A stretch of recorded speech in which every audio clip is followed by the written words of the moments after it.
Is Launch going to actually help the Master change his ways so that Poir doesn't have to stoop so low in Super? Hey guys, MasakoX here.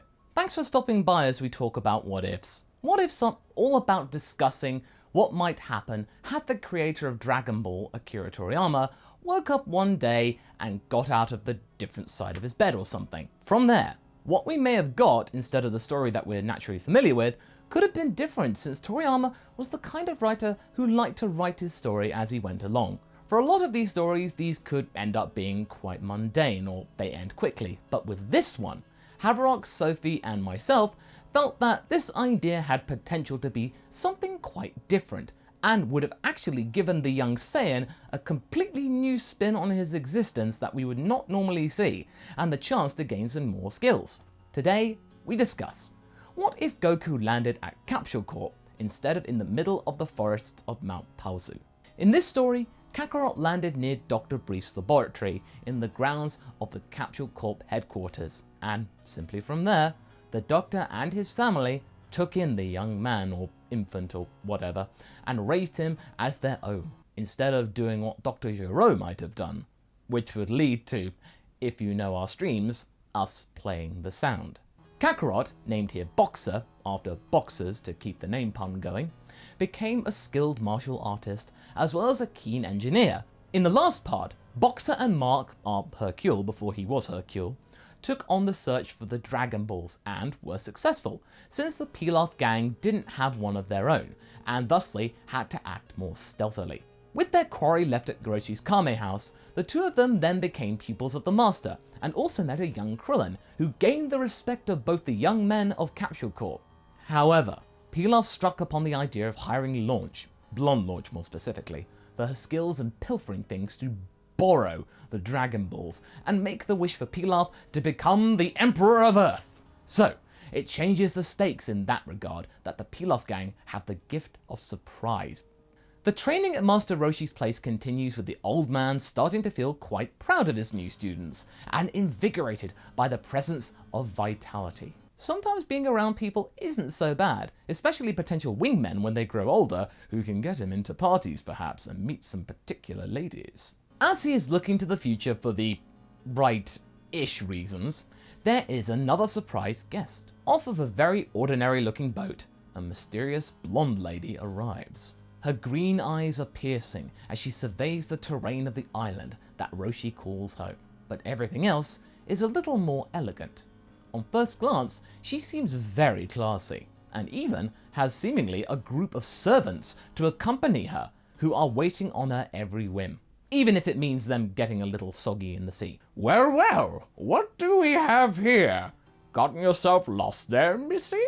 Apparently, her goal was to seek the old hermit's guidance. Her life had been seemingly rather out of sorts lately, and she required some means of getting things straightened out with her life. Not only that, but she had apparently heard about his amazing abilities as a martial artist and teacher, which really fascinated her curious mind, as well as deep pockets seemingly. Bulma quickly notes that this dame is not very used to wearing this elegant outfit.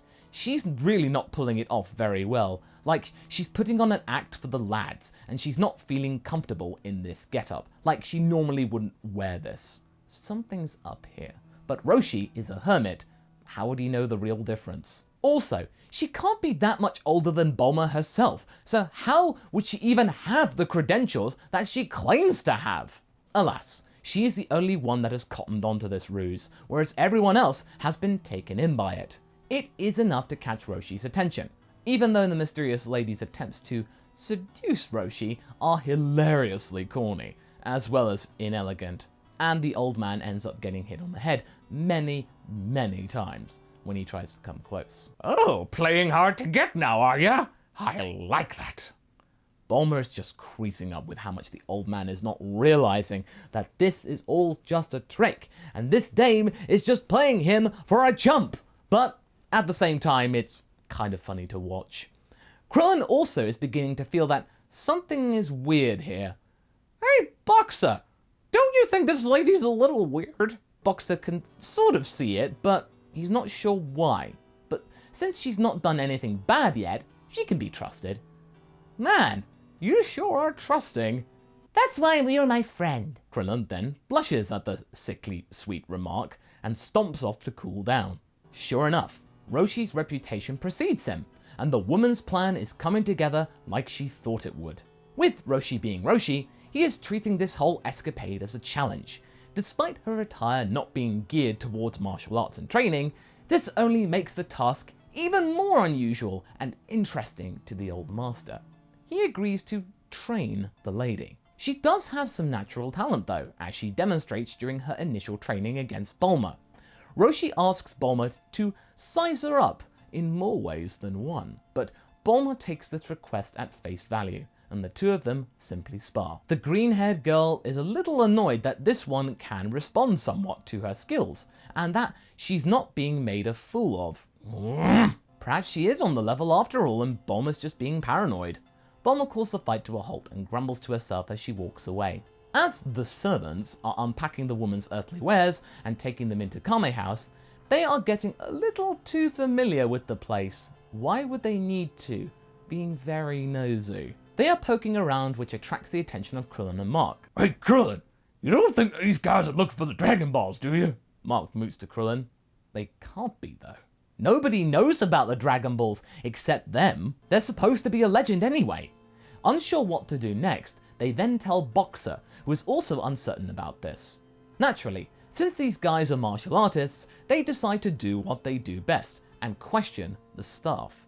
The group of friends confront one of the servants when their back is turned, and the diminutive Mook turns around looking very anxious. The small, impish-looking servant coughs and splutters his way to some kind of response, proclaiming quite frantically that, oh, he merely wants to make sure that this place is secure for her ladyship. Her ladyship is very important, and who knows what foul creatures and ne'er-do-wells might try to take advantage of her. The woman is skulking around the place, and a few hours after her arrival, starts to make some idle small talk, which includes asking about what's the thing that the master has on his neck. Naturally, him being captivated by his new apprentice, he says that it's a Dragon Ball, and what it can do is quite mystical and fascinating. He will give it to her if she proves herself worthy. How she would do that remains a mystery, because as soon as she hears that, she tells her staff to look for anything that resembles that orange orb. Young people are so curious, Roshi remarks to himself, and feels proud that this new one is taking such an interest in things. Right. One day, Bulma walks downstairs a little earlier than usual to get something to drink, having not been able to sleep all that much, and notices that one of the Dragon Balls that is meant to be hidden or located on top of a bookshelf is gone. This immediately wakes her up, and in a fit of panic, she begins to check out all the different hiding places and spots that she had established all the different Dragon Balls, not putting them all in one place, so as to ensure that they were safely hidden from potential thieves. Her worries are proved justified. All the Dragon Balls are missing, even the one from Roshi? Yep. She sneaks into Roshi's bedroom and spots the pendant is missing one Dragon Ball from his bedside table. Yep, it's got to be the newbies. Bulma then hears a clatter from downstairs and a slamming of a door. She runs back down and runs outside and spots the dog-like servant sneaking around with a suspiciously large-looking bag. Before she can warn the others about this breach of security, she gets immediately halted by Mai, who tells her not to move a muscle or else she will never move one again. Mai and Shu then signal to Launch, who was asleep, that this whole charade can now be stopped and that their goal has been successfully achieved. And with that, Launch runs out of her room, banging into the wall in her frantic dash outside. This awakens Roshi, who is caught off guard. He slowly opens the door and spots Launch running down the corridor, but is then greeted by her wielding a weapon in return, one that she'd hidden under her dress. But the old master is able to deflect the attacks, which surprises Launch. What? The fogey can dodge him? I wasn't told this! Amidst all of this chaos, the Pilaf Gang uses the Pilaf machine, hidden inside a red ribbon capsule, to quickly run away with the Dragon Balls, leaving Launch at the mercy of our heroes with no means of escape. Mark then stands up tall, and with the last of her armaments, she fires at the big guy, who also dodges the projectiles. he can do it too? Oh man, this was way above her pay grade. During the chase around the island, which is rather comical since it's a very small island, Launch trips over and lands in the sand, kicking some up, which causes the woman to sneeze loudly, and the after effects of this shock the group. The blonde hair is gone and replaced with blue hair?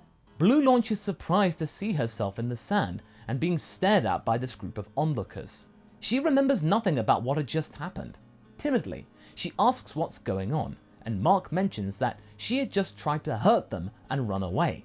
Shocked by this, she apologizes profusely for causing trouble, and this really disarms the group a lot. This can't be the same woman as before, but she's wearing the same exact clothes. What? Bulma doesn't buy into her story, however, being naturally suspicious at this idea. She even tries to pull Launch's hair, but it's no wig. Roshi chastises her for hurting this poor waif. She's faking it! I know it! Boxer also seems to be convinced that the girl is being honest though. Bulma then decides to flounce off in reluctant resignation. As she storms off, she picks up the weapon that Launch had dropped and instructs Yamcha to keep a very close eye on her in case her accomplices return. Boxer, Mark, Krillin, Oolong and Bulma promise to Roshi that they will get the Dragon Balls back in next to no time. They can't have gotten far with that clunky looking robot. I mean, seriously, did you see the state of that thing? It looks like it's gonna fall apart at any moment. Boxer says, showing his skill as an engineer and noting the mechanical issues with that Pilaf machine as well as the power of it. Bulma is low-key impressed at this prowess and analytical brain. Who knew Saiyans could be good mechanics and adapt so well? The old master himself seems to be kind of annoyed, most of all with himself, as his own weakness caused him to look like a grade A moron. For decades, he had protected the 3-star Dragon Ball from anyone trying to nab it, including his current batch of students. This is clearly a flaw that he's going to have to work on. The group then decide to chase after Emperor Pilaf and his gang. Now, as the gang make their way back to shore, using a mix of boats, turtle, and Nimbus, they spot the sky turning black and a yellow flash of light coming from the bay. They had indeed gotten impulsive and chose to summon the dragon right now. They couldn't even wait to get back to base. Now, just like in the original, Oolong saves the day with his wish for undergarments, which causes Pilaf to imprison them in his castle in a fit of rage. Now, I bet that you're thinking that Boxer can just show his giant monkey form and they can go home. But there is a problem here that we really need to remind you of. Boxer has no tail. That was removed by Dr. Briefs when they had found him all those years ago. So, therefore, we have no great ape here to cause a massive distraction. Is this the end for our heroes? Well, not necessarily. For you see, a certain super elite is here to save the day, having decided to take the day off and catch up with his supposed charge. Jaco had planned a social visit to his friends on Earth and happened to discover that they were caught by some ruffians, a bunch of thugs and chancing criminals. This is very convenient. It will certainly look good to his superiors when he files the report later. Jaco is able to make quick work out of Pilaf and his lackeys, appearing to Boxer and Mark as some sort of superhero. That's not hard with how weak Pilaf's gang are, but still, it's something that came at the right time and makes Jaco look like a keen hero instead of a guy who just wants to shirk his duties. Mark promises to himself that he's going to keep training and become a hero like Jaco, which only feeds our patrolman's ego even further. Oh, please. This is all in a day's work for a super elite such as myself. The Dragon Balls have been spread across the planet, and the search for them is over. They would have to wait for another year for them to return, and the school holidays are almost over. Bulma has to return to university and resume her studies. Meanwhile, Boxer and Mark make a decision to stay at Roshi's with Krillin, Yamcha, and Launch to continue their training. They are still young and have no responsibilities to go back to. Bulma wishes she could have that same luxury again. Now, this is pretty hard for Dr. Briefs and Panchi though. This will be the first time that their adopted son has been away for so long, but they decide to respect their son's decision to become a martial artist. Boxer, however, isn't completely done with tinkering though, as he makes wonders with Master Roshi's car, which had been left gathering rust for years since the old guy was a hermit and all and didn't really need it. Speaking of Roshi, having Launch around is a test for him, as he tries to turn down his debauched ways and become more focused to ensure that that stunt from earlier doesn't happen again. The fun part comes when Launch sneezes again and realizes that she's been living with Roshi and his students for quite some time. At first, she tries to run, but Boxer and Yamcha manage to convince her to stay, especially since Roshi sees a true fighting talent within her.